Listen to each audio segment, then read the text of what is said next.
होते हैं ये, ठीक है। पहली चीज तो है इंस्ट्रूमेंट, लेकिन आप पहले ऐसे साधारण भाषा में समझ लो कि पहले पता तो चले कि इसको कहते हैं डायोड ट्रायोड, फिर उसके बाद की बात है केमिकली आप जब पढ़ाएंगे, ठीक है, आधुनिक भौतिकी, तब आपका मॉडर्न फिजिक्स, तब आपका ये चीजें उसमें और डिटेल में है। तो आप ये कह सकते हैं, आपने देखा होगा कभी चार्जर, ट्रांजिस्टर, ये सब कभी खुले हुए देखे हैं? मत, अरे रेडियो खुले तो देखे होंगे कभी ना कभी आप। ऐसा तो हो नहीं सकता कि किसी ने देखा ना हो। आपने देखा होगा एक हरी हरी सी प्लेट होती है, उसके ऊपर कुछ कोई मसूर के दाने के इतना गोल गोल, कोई इस तरह का ऐसे लगा होता है, ठीक है। हाँ, इतने बहुत छोटे छोटे से ऐसे देखा, सभी ने देखा होगा यार। ये चार्जर वाले सब में लगे होते हैं, समझ रहे हैं। ये मदर बोर्ड के जो आपका बोर्ड होता है सिलिकॉन का, उसके ऊपर लगे हुए होते हैं। तो ये जो इंस्ट्रूमेंट में यही डायोड और ट्रायोड है। अब हम पहचाने कैसे कि जो लगा है वो डायोड लगा है कि ट्रायोड लगा है? तो सीधी सी बात है, टांगे देख के पहचान लो, ठीक है। अगर 2 टांगे दिख जाए तो डायोड, अगर 3 दिख जाए तो ट्रायोड, ठीक है, टांगों के आधार पर। जबकि लॉजिक टांगों वाला नहीं है कि टांगों के आधार पर आप डिफाइन कर दोगे, लेकिन अपनी पहचान के लिए आप सीधी सी बात ये मान लो कि जिसमें 2 टांगे दिखे इसका मतलब वो डायोड हो गया, इसमें 3 दिख जाए इसका मतलब वो ट्रायोड हो गया। अब देखिए होता क्या है, जब कैसे बनते हैं ये एस, पी टाइप और एन टाइप, शायद कुछ याद होगा आपको, केमिस्ट्री में बताया होगा, वो समझ में नहीं याद है कोई दिक्कत नहीं है, फिर से आएगा, फिजिक्स में भी आएगा, मॉडर्न फिजिक्स में। अब देखिए 2 अर्धचालक, मान लीजिए एक एन टाइप का अर्धचालक और एक पी टाइप का अर्धचालक, जब दोनों अर्धचालकों को मिला दिया तो 2 टांगे निकली, एक एन से और एक पी से, इसलिए ये वाला क्या होता है डायोड। जब 3 तरह से बना देते हैं तो उसको ट्रांजिस्टर और उसी का हिस्सा ट्रायोड, एन पी एन, एक टांग इधर से, एक टांग इधर से, एक टांग इधर से, ठीक है। 2 एन से निकल गई और एक कहां से निकल गई, पी से निकल गई, तो ये हिस्सा आपका ट्रायोड होता है। अब ये अलग अलग इंस्ट्रूमेंट हैं, ठीक है। कुछ ऐसे ही वाल्व हुआ करते थे पहले, जिनको ट्रायोड वाल्व बोला करते थे, वो कंप्यूटर में लगते थे। कंप्यूटर की जो पीढ़ियां थी, शायद थोड़ा बहुत जानते हो सकता है, कंप्यूटर की अभी तक की 4 पीढ़ियां हैं। प्रथम पीढ़ी के कंप्यूटर, द्वितीय पीढ़ी के कंप्यूटर्स, तृतीय पीढ़ी के कंप्यूटर्स और चतुर्थ पीढ़ी के कंप्यूटर। 5वीं पीढ़ी अभी आई नहीं है, आने वाली। और ये जो जी होता है, 1G, 2G, 3G, 4G, 5G, ये भी आपका क्या है, जनरेशन ही है। 2G मतलब सेकंड जनरेशन, 3G मतलब थर्ड जनरेशन, 4G मतलब फोर्थ जनरेशन, 5G मतलब 5th जनरेशन, जो कि अभी आई नहीं, आने वाली। तो इसमें होता क्या था कंप्यूटर्स में, तो सबसे पहली पीढ़ी के जो कंप्यूटर थे आकार में बहुत बड़े बड़े होते थे, बहुत बड़े बड़े मतलब इतने हॉल के थे, मतलब कंप्यूटर हॉल के है, इससे भी बड़ा, ये तो बहुत छोटा सा बताया, बहुत बड़ा हॉल। एक चलाने के लिए डिफरेंस इंजन का नाम हुआ करता था, तो एक डिफरेंस इंजन या उसको चलाने के लिए 10-20 AC लग जाती थी, समझ रहे हो, इतना हीट उत्पन्न करता था, बहुत महंगा खर्चा उर्चा हुआ करता था। आपने देखा होगा इस समय इतना छोटा सा मेमोरी कार्ड लेते हैं, 512 GB, 2 GB, 4 GB, 10 GB, 18 GB, 16 GB, होते नहीं होते? पहले क्या था, इतनी बड़ी सी मशीन थी जो सबसे पहले डाटा कलेक्शन के लिए बनाई गई थी, वो लगभग 3.75 MB, बहुत सुने होंगे MB, समझ ना, 3.5 MB, जो छोटी सी, एक जरा सा गाना सुन लो पता चला, इससे ज्यादा MB का हो जाता है। तो सबसे पहले जो बनाया गया था वो 3.75 MB की स्टोरेज बनाई गई थी, जो कि बहुत बड़ी थी। और आज 1 टेराबाइट की भी अगर स्टोरेज आप लेते हो तो इतना सा मेमोरी कार्ड होता है। टेराबाइट का मतलब हो गया 1000 GB, Hindi units bit byte, ठीक है। उसके बाद किलोबाइट, फिर मेगाबाइट, फिर गीगाबाइट, ठीक है। पहले यूनिट होती है बिट, फिर होती है बाइट, फिर होती है KB, फिर MB, फिर GB और फिर TB। सब में ज्यादातर 1024 का रिलेशन होता है, ठीक है। 1024 ये बन जाएगा, 1024 KB तो MB बन जाएगा, 1024 MB तो 1 GB बन जाएगा, ठीक ठीक है, और 1024 GB तो एक टीवी बन जाएगा। ये कह रहा भाई, ये कुछ इस तरह का सिस्टम है जो कि बहुत अपडेटेड हो चुका है। तो पहले क्या था, जो कंप्यूटर्स थे शुरुआत वाले, उनमें वाल्व लगे हुए थे, यही वैक्यूम वाल्व इनको बोलते थे। सबसे पहले वैक्यूम वाल्व लगे होते थे। ये जो डायोड वाल्व है, इनको वैक्यूम वाल्व नाम दिया गया था, ये लगे होते थे। तो इनके लगने की वजह से उनका आकार बहुत बड़ा हो जाया करता था, बड़े बड़े होते थे, और कार्य क्षमता बहुत कम थी। पहली पीढ़ी के कंप्यूटर्स का ये हाल था। फिर क्या किया, दूसरी पीढ़ी के कंप्यूटर में थोड़ा सुधार किया गया। तो ये वाल्व हटाकर, जो डायोड वाल्व है, इनको हटाकर ट्रांजिस्टर्स लगा दिए। इनकी जगह पर क्या लगाया गया, ट्रांजिस्टर। तो जो सेकेंड पीढ़ी के इंस्ट्रूमेंट्स थे, उनमें क्या लगा होता था, ट्रांजिस्टर लगा होता। इसीलिए आपने देखा होगा रेडियो का नाम ही पड़ गया था ट्रांजिस्टर। क्यों, क्योंकि उसमें इंस्ट्रूमेंट लगा होता था ट्रांजिस्टर। पूरा ट्रांजिस्टर नहीं, बादल ये घूम रहे हैं, ट्रांजिस्टर घूम रहे हैं। ट्रांजिस्टर उसके अंदर की एक छोटी सी युक्ति थी, उसकी भी कार्य क्षमता बहुत ज्यादा नहीं थी। फिर उसको अपडेट किया गया तीसरी पीढ़ी में। तो तीसरी पीढ़ी में जब उसको अपडेट किया गया, तो इसके स्थान पर एक नाम आपने बहुत सुना होगा, आईसी। सुना है, कहते हैं आईसी फूक गई। ठीक है, तो पहली पीढ़ी में वाल्व, दूसरी पीढ़ी में ट्रांजिस्टर्स, तीसरी पीढ़ी में ट्रांजिस्टर को रिप्लेस किया आईसी। इसका पूरा नाम होता है इंटीग्रेटेड सर्किट। आईसी का पूरा नाम इंटीग्रेटेड सर्किट। आईसी के द्वारा रिप्लेस किया गया। फिर चौथी पीढ़ी के कंप्यूटर्स में माइक्रो प्रोसेसर्स लगाए गए। आईसी को किसने रिप्लेस किया, माइक्रो प्रोसेसर्स ने रिप्लेस किया।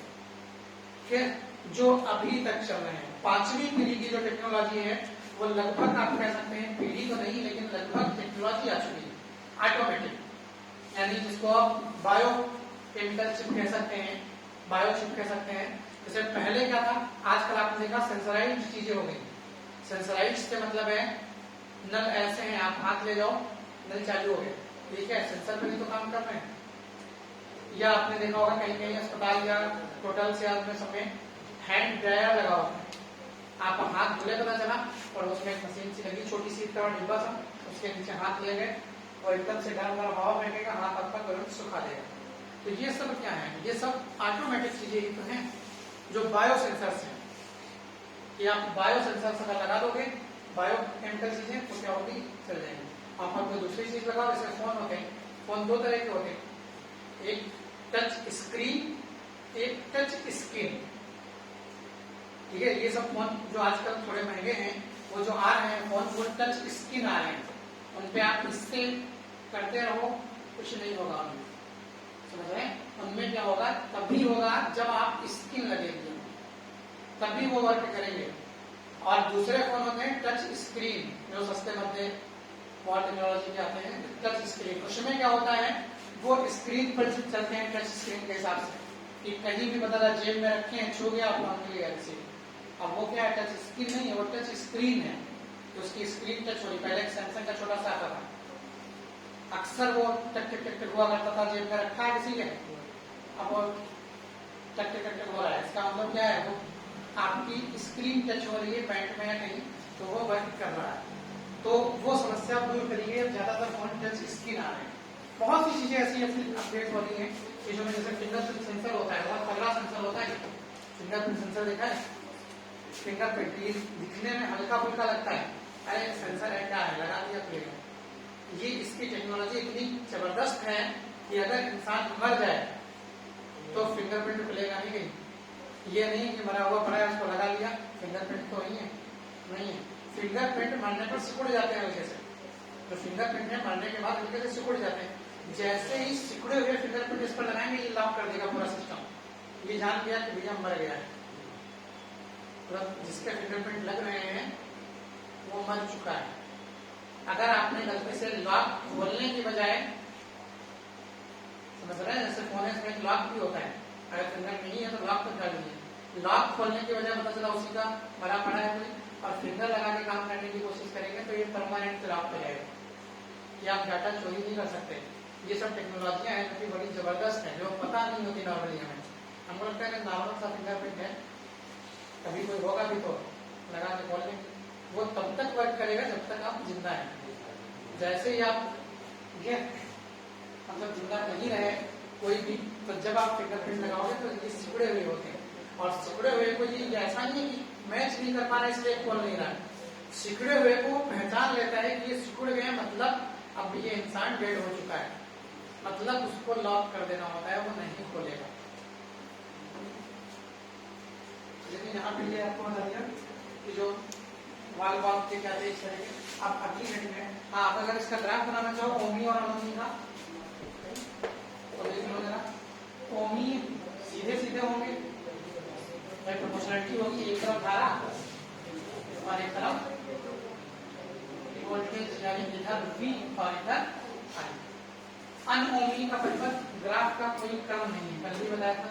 इस तरह का जो होता है वो क्या कहलाता है, अनओमी कहलाता है। ठीक है, इधर आपका धारा और इधर आपका वोल्टेज। बना लीजिए इसको जरा।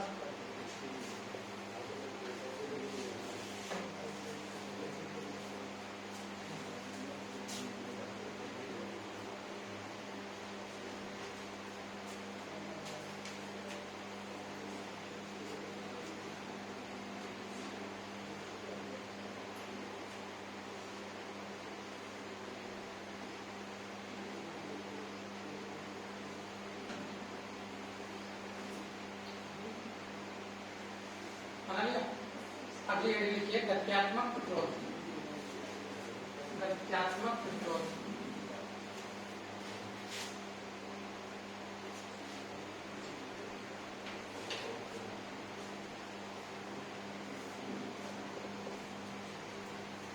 गत्यात्मक प्रतिरोध।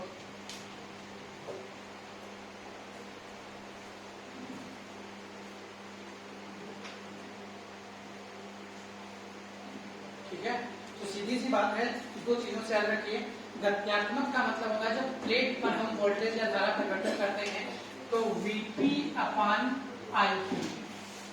ठीक है, प्लेट विभवांतर और प्लेट धारा, प्लेट होती है, प्लेट विभवांतर और प्लेट धारा के अनुपात को हम क्या कहते हैं, गत्यात्मक प्रतिरोध कहते हैं।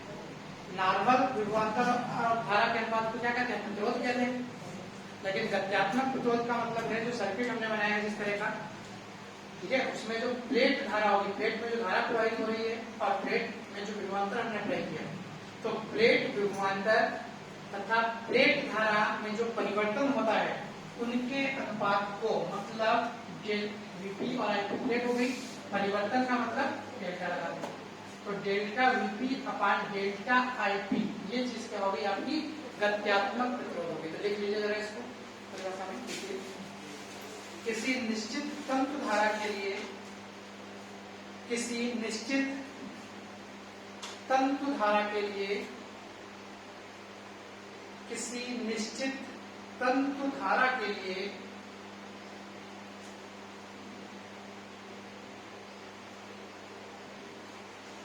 किसी निश्चित तंतु धारा के लिए प्लेट विभव तथा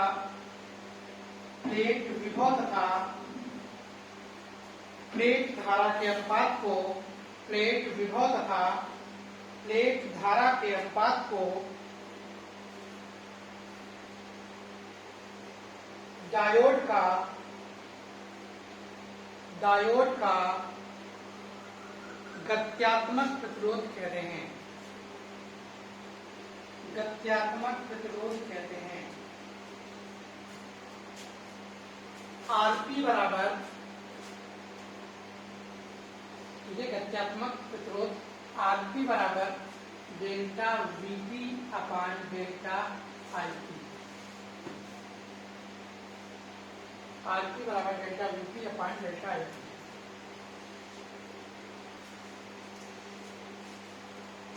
अब अगली रीडिंग है वैद्युत ऊर्जा। वैद्युत ऊर्जा,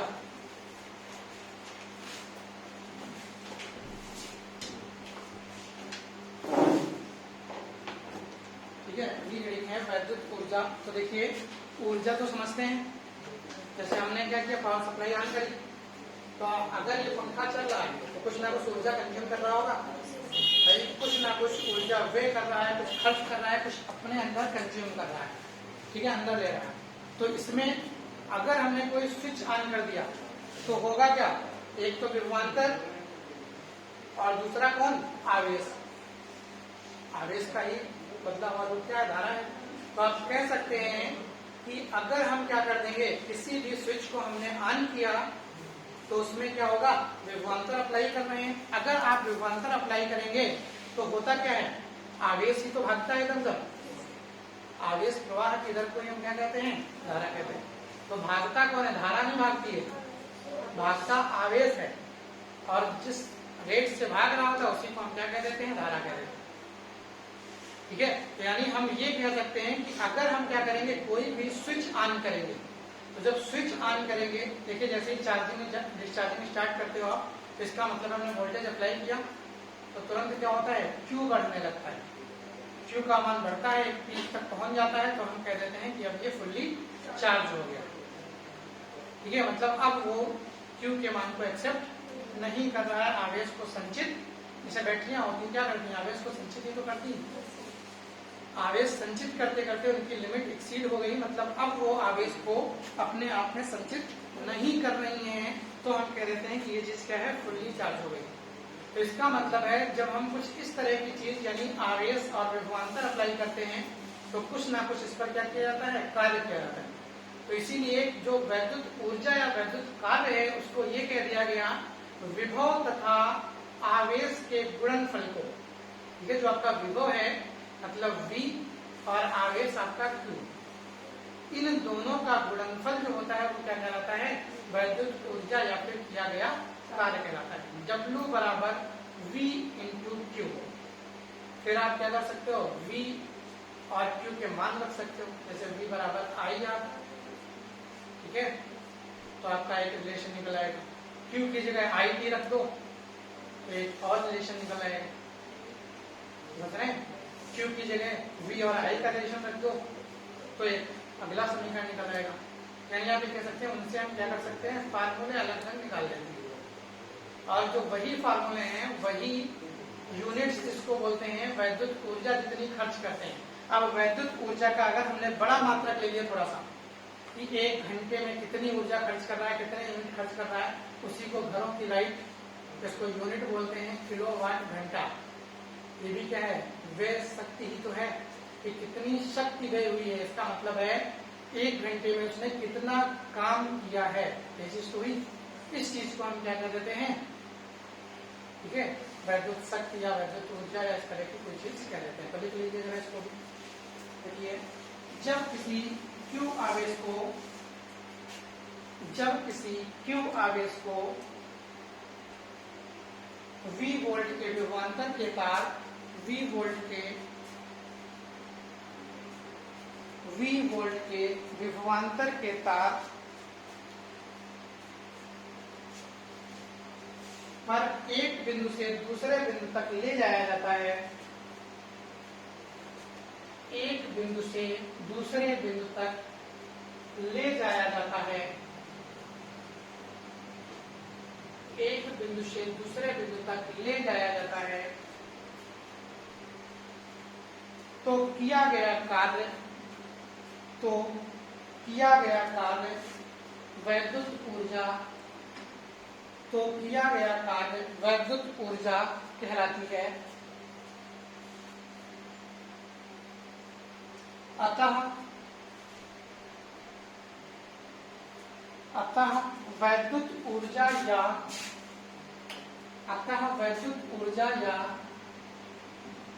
किया गया कार्य W बराबर, अतः वैद्युत ऊर्जा या किया गया कार्य W बराबर V इंटू Q। किया गया कार्य W बराबर V इंटू Q। अब देखिए चाहे तो Q बराबर I T लिख दें, होता है Q बराबर I T होता है कि नहीं होता है? तो यहां से रख देंगे तो W बराबर V I T। ये यानी अगर इसको एकांक समय निकाल दें तो सीधे सीधे V इंटू I का गुणनफल क्या कहलाएगा, कार्य कहलाएगा। देखिए W बराबर V I T। अब V बराबर क्या होता है, V बराबर अरे प्रतिरोध के पदों में क्या होता है? V बराबर आई आर, तो लिख सकते हैं चूंकि V बराबर आई आर इसलिए W बराबर I R into I into T, यानी W बराबर आई स्क्वायर आर टी।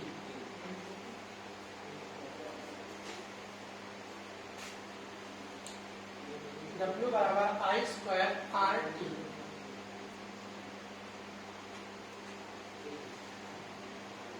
नहीं दिख रहा, उसको काला खींच लो अगर चमक पड़ रही है।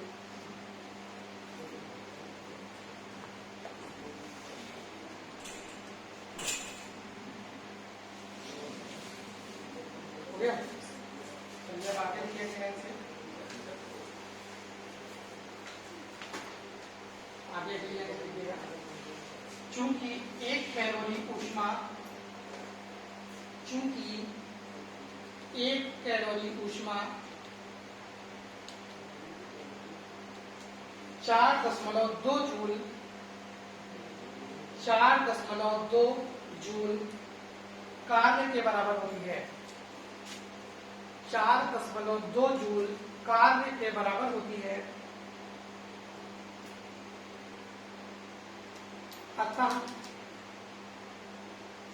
अतः उत्पन्न ऊष्मा H बराबर, अतः उत्पन्न ऊष्मा, फार्मूला है H बराबर। अब देखिए ऊष्मा और कैलोरी, ठीक है, जो आपको ऊष्मा और कार्य है इसमें रिलेशन यही है W अपान 4.2, कार्य को 4.2 या एग्जैक्ट वैल्यू 4.18 होती है, ठीक है।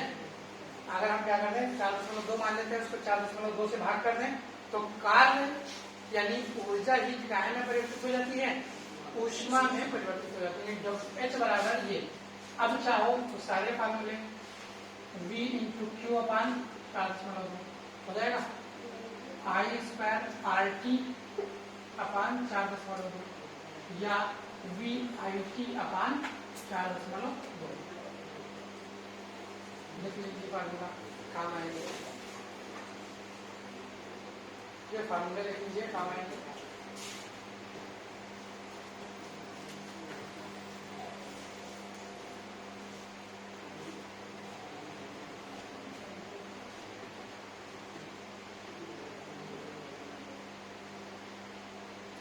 ठीक, अगली हेडिंग है वैद्युत शक्ति,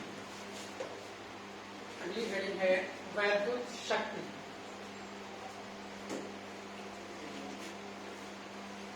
तो शक्ति किसको कहते हैं बताइए, सामर्थ्य को कहते हैं ना, या ऊर्जा के खर्च होने की दर को, तो ये तो है।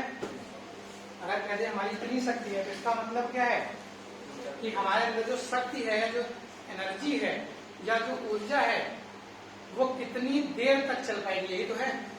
सामर्थ्य ज्यादा है, आप ज्यादा देर तक काम कर सकते हो, सामर्थ्य कम है जल्दी थक जाओगे। पहला किसी की सामर्थ्य 5 किलोमीटर दौड़ जाता है, किसी की सामर्थ्य 1 किलोमीटर भी नहीं दौड़ पा रहा। तो इसका मतलब क्या है कि जो हमारी एनर्जी है वो कितनी देर तक चल रही है या कितनी दूर तक चल रही है, मतलब समय के साथ रिलेशन, सही तो भाई ऊर्जा का समय के साथ रिलेशन ही क्या कहलाएगा, सामर्थ्य कहलाएगा। यानी एक निश्चित समयांतराल में इतनी ऊर्जा की खपत हो रही है, वो चीज क्या कहलाती है, सामर्थ्य कहलाती है, शक्ति या सामर्थ्य कहलाती है। ये वैद्युत ऊर्जा को नापने की एक इकाई है। और जो घरों में वैद्युत ऊर्जा नापी जाती है उसको थोड़ी बड़ी यूनिट है, जिसको हम क्या बोलते हैं, किलोवाट घंटा, kWh ये तो बोलते हैं। इसकी एक और इससे भी बड़ी यूनिट होती है जिसको हम क्या बोलते हैं, एक वाट भी होती है और एक किलोवाट। तो होगी किलोवाट हो गई, वाट हो गई। घरों की लाइट सप्लाई नाप रहे हैं, घंटे के हिसाब से नाप रहे हैं तो किलोवाट घंटा, वो वही चीज है। किलोवाट, एक घंटे में जितने किलोवाट खर्च करी वो क्या हो गई, किलोवाट घंटा। और बताइए कोई शक्ति का मात्रक होता है कौन सा, यूनिट, यूनिट तो उसी को कहते हैं किलोवाट घंटा हो। अश्व शक्ति, शक्ति का एक और मात्रक होता है जिसको अश्व शक्ति कहते हैं, हार्स पावर। और 1 हॉर्स पावर बराबर शायद जानते होंगे 746 वाट। ठीक है, 746 वाट के बराबर एक अश्व शक्ति होती है। देखिए अश्व शक्ति किस लिए डिफाइन किया जाता है? घोड़े को सबसे ताकतवर माना जाता है। ये माना जाता है कि घोड़ा एक बहुत पावरफुल है। घोड़ा देखिए कभी लेट के बैठ के नहीं सोता है, वो खड़े खड़े ही सो लेता है। मतलब आप कह सकते हैं इतनी एनर्जी है। कभी देखिएगा घोड़ा खड़े खड़े ही सो रहा हो, बैठ के सोते हुए बहुत कम देखे होंगे आपने। घोड़े जो होते हैं वो खड़े खड़े ही सोते हैं। ठीक है, मतलब आप कह सकते हैं उनका एनर्जी लेवल इतना होता है। ये कोई भी चीज ऐसे दवा आती है। और अश्वगंधा एनर्जी बढ़ाने के लिए कुछ बहुत पतले लोग होते हैं, उनको दिया जाता है कि थोड़ा मोटे माटे हो जाए। ठीक है, तो वो उसका नाम लिया अश्वगंधा, घोड़े की गंध वाला। यानी जितनी एनर्जी से रिलेटेड चीजें हैं वो किससे रिलेटेड है? अश्व यानी घोड़े से। ट्रैक्टर वैक्टर बड़ी चीजें ट्रक होती हैं, उनको सीसी वीसी में नहीं नापा जाता है, हार्स पावर में नापा जाता है। कितने हार्स पावर के ट्रक है? ट्रैक्टर देखे होंगे कितने हार्स पावर का है, तो वो एक बड़ी यूनिट है। और इसीलिए घोड़े को शक्ति का प्रतीक माना जाता है कि वो बड़ा पावरफुल है, ताकतवर है। कहीं एग्जाम्पल देना होगा शक्ति के बारे में तो हम घोड़े का ही एग्जाम्पल देते हैं, क्योंकि उसके पास इतना एनर्जी लेवल होता है कि वो सो भी खड़े खड़े लेता है। उसको आराम की जरूरत ही नहीं पड़ती है कि भैया नहीं हम लेटे तब सोने से। आप देखिएगा तांगे वांगे अब तो लगभग विलुप्त हैं, जहाँ तांगे वांगे होते थे वहाँ तांगे में बंधा है और आके बंधा रहा, मतलब खड़े खड़े ही सोता है। जो तो इसको शक्ति को लिखिए। किसी वैद्युत परिपथ में किसी वैद्युत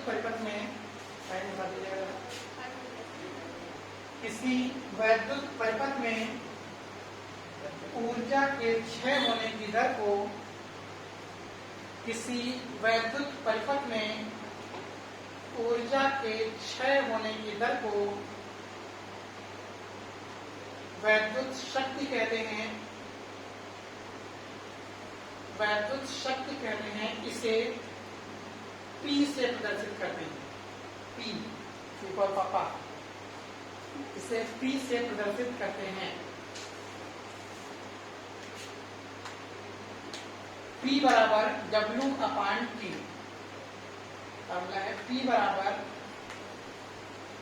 W/T। ठीक है, बंद कर लीजिए इसको बॉक्स में। इसका मात्रक ले लीजिए, मात्रक है वाट। ये P बराबर W/T, मात्रक इसका लिख लीजिए वाट।